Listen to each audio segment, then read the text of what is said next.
Jenkins, shotgun, one back set, it's Clemens. And the snap, Eli, he fakes to Josh, pulls it back, sets, down the middle, Sanders caught it, breaks the tackle, 40, 35, 30, 25, down into the 22-yard line. Coming in motion, Jamari Hester. Eli fakes, pulls it out, 10-5, cuts back, another cutback. He heads toward the far corner, Eli Jenkins, touchdown, Jacksonville State. He darted in and then zigged to the right. Longest run from scrimmage this year. Trips right, Twins left, underneath route, DeMontez Terry on the catch, and the outside line. Second down, 9. Twins left, Terry and Hester to the left. Eli fakes, looks, fade route, Bartz going back of the end zone, jumps, caught it. No signal yet. What do we got? He hurdled the fence over there. Touchdown, finally. He went over the fence, did Bart. Anderson, one of them split wide to the left with Davidson and Hester. Bart split to the right. Eli to throw, and somebody came untouched. He didn't get knocked down. He's still alive. He'll throw. Thomas going to catch it inside the 40 to the 35 to the 33. Weaver blitzed. He spun him around, but he never went down. Eli put that ball in the middle of the field. Thomas, the right half. A fake to him as Eli got the snap of the gun. He's going deep, throws down the field. Hester out there, caught it. Did he get a foot down? Touchdown, Jacksonville State. Had to wait for the back judge to give us the signal. Eli. Aaron Gooch in motion to the right side. So 3 to the right, 1 to the left. Kimball to throw. Got hit underneath route. Oh, ball knocked free. What a hit by Al Harris Jr. Now it's ruled an incomplete pass. They threatened to come on a corner blitz. Now he goes back in front of Hester. Eli to throw. Looking down the middle. Barnes went up and caught it. Another catch and a first down. Campbell to snap it. Golson to hold. Good snap. Got it down. Kick is up from Stinnett, and the kick is through there, and it is good. 31-7, Gamecocks lead it, 12:32 to go in the third quarter. Slow developing play, but Eli dances away with his athleticism. 35, a cut back across the field to the 30. 25, cut back 20 to the 18-yard line. He'll fall. Done. Eli with Barge to his right. Terry and Hester to the left. He'll give to Clemens right up the middle. Touchdown. Well, you talking about parting the Red Sea. You're wearing 94. Today he's wearing 95. He's out there at defensive tackle. Third down. And across, saw a nice catch by Gooch as he broke free. And now the ball taken away and a turnover. Picked up by Green at the 30, 35, 40, 45 across midfield. And Rashad Green inside of. We'll snap it. 48-yard attempt for Stinnett. Good snap. Got it down.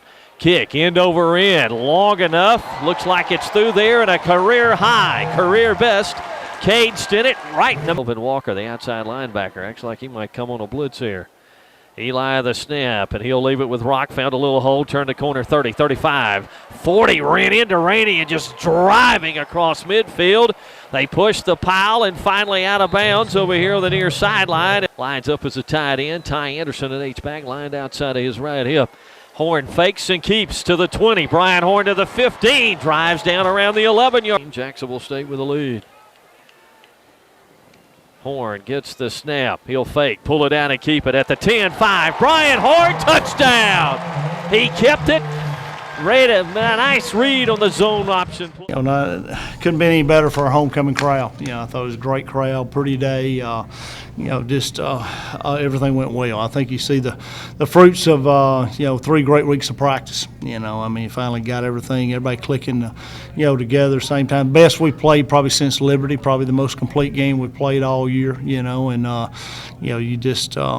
Got to play good down the stretch. Hopefully, kept everybody pretty much healthy, but, getting guys back helped too. But just a great day. Anytime you hold somebody under, almost under 50 yards, rushing again, make them one-dimensional, I thought our defense played lights out. Again, they held them 231 yards, I believe, and created a couple turnovers. Quarterback didn't have I thought we got great pressure, all day long on him, so it wasn't a whole lot that they could do. And then, offensively, it's a total difference when you score in the red zone. So Coach Ogle and the offense staff will sleep a lot better this week, I think. So that was a good deal. We got the ball, got touchdowns when we got down there, and for the most part, and didn't turn the ball over. I thought Eli played probably as good as he's played. Our offensive line played great. Rushed the ball for over 300 yards, I think. So you had a really good day. It was good. Josh had a solid day running the ball. It was good to have Rock back. I think he was over 100. So, and I thought we threw the ball very, very effectively and was able to take care of it. So, and probably the best day we've had special teams wise. Cade went, I think, 5 for 5 in practice on Wednesday. We did a little competition. So he came into the day with some confidence, so he's able to make some field goals, and that was good to see. His percentage, field goal-wise, is better than the PAT percentage right now. So, but, good job out of all those guys. I thought we punted the ball really well. I thought Dean had a good day. And then, Cade's our guy when we're backed up punting, so I thought he did a good job. And then, Rulo had a good job kicking the ball off. Had several touchbacks and kicked the ball really well. So I thought our coverage units were really, really dialed in and played well. And then, just like I said, proud of those guys. I'd like to say something about Eastman. Brady gets knocked out. Eastman's our backup snapper.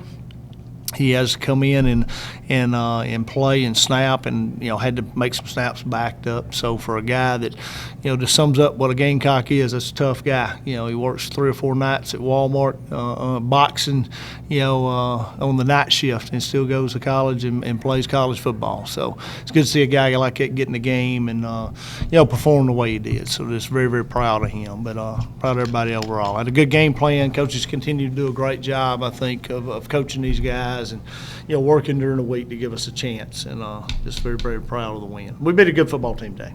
Take it off, hat off to EIU. Just they probably should have been undefeated in the conference coming in. Had some good quality out of conference wins, and when you can play that complete of a game and dominate somebody, a good team like that, we played really, really well. So as Coach Hammer and them do a good job, they get a good football team. So is that what you were talking about past weeks about wanting to sustain the energy? It is, and I think we challenge the guys for the game, and they know we got a certain way we want to play, and if we don't live up to that standard, we're kind of disappointed, and I thought we wanted to come out and play every play and have fun playing every play. And we don't want to be an emotional football team. I don't think you play this game with emotion, but you do have to have adrenaline, which creates energy, and I thought we was able to do that from the opening kickoff to the final horn went off. And we got to continue to find ways to challenge ourselves to play complete games, because to go where we want to go, you got to be able to do that, because you're going to play some really good football teams. You mentioned the defense, playing lights out. They set the offense up early with a short field. I mean, just talk about the importance of that, because it seemed like it opened things up for them.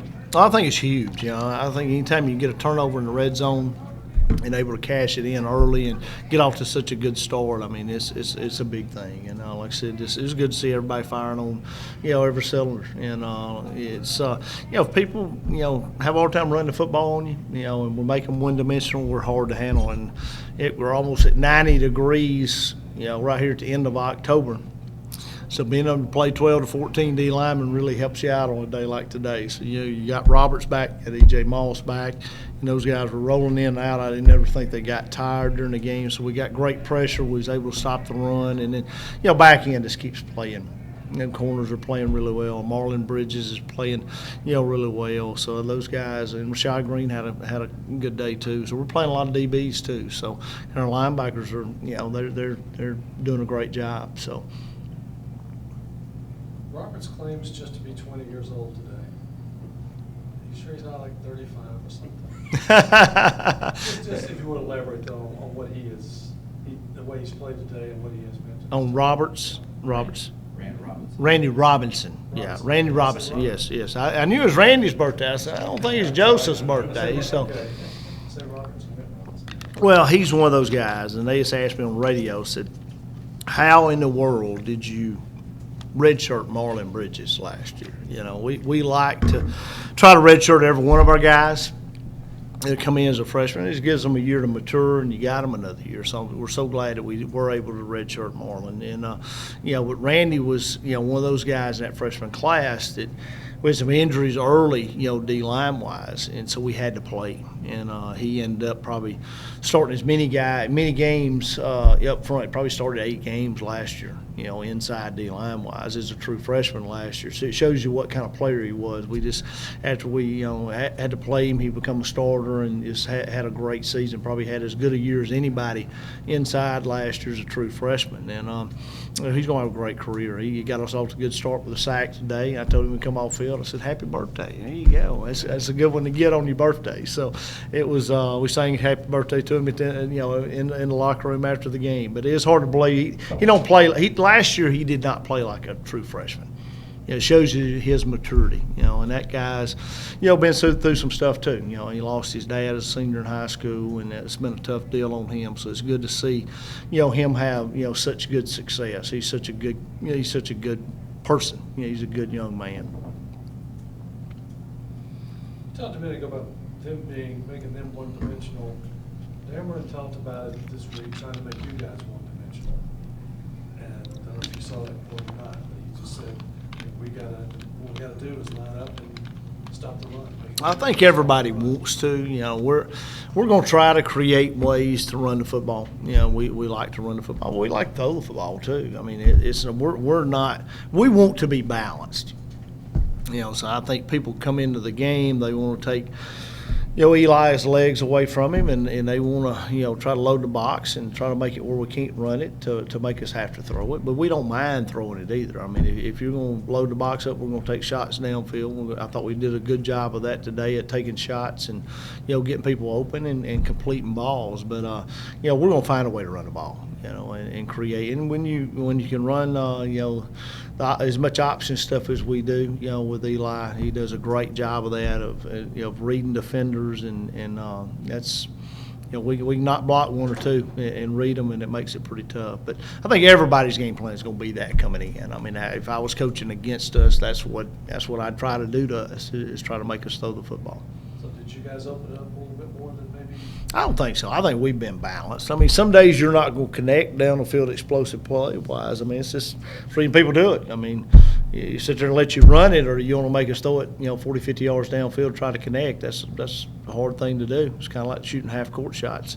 Your percentage is not very good. You get the ball down on that block and you drop step and score. It's pretty easy in basketball. So you're shooting half-court shots all the time. Your percentage is not too good. But, we're going to take shots. I mean, we feel like we got receivers that can stretch the field. And, I think Eli's got a great arm and a great knowledge of the game.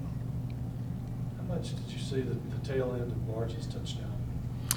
I seen him flip over the wall is what I saw. I didn't know our wall is, our stadium's tight, which I love because, our fans are right there and they feel like they're in the game. They're very much a part of the game. I don't like playing an atmosphere where you got to track around the field and, you feel like, you're in a horse race or something. You're way off, or a NASCAR race. I mean, you're right in action in our stadium. I love that about it. But, those walls are close now. It's tight. You catch one, like he caught, and great job getting his foot in bounds and great throw and catch there. But then he takes a little flip over the wall. You kind of hold your breath at the end of some of those. So, at what point did you know that Rock would be able to play today? he started protocol back on Monday, and felt good about it. He had not had no symptoms, from kind of the end of last week, so you kind of felt good about him getting back. And you got a guy that's got knocked unconscious and misses a couple weeks. He comes out there and runs around. Boy, he's got fresh legs, so you could really tell it, and you could tell it today. So it was good to get him back in the lineup.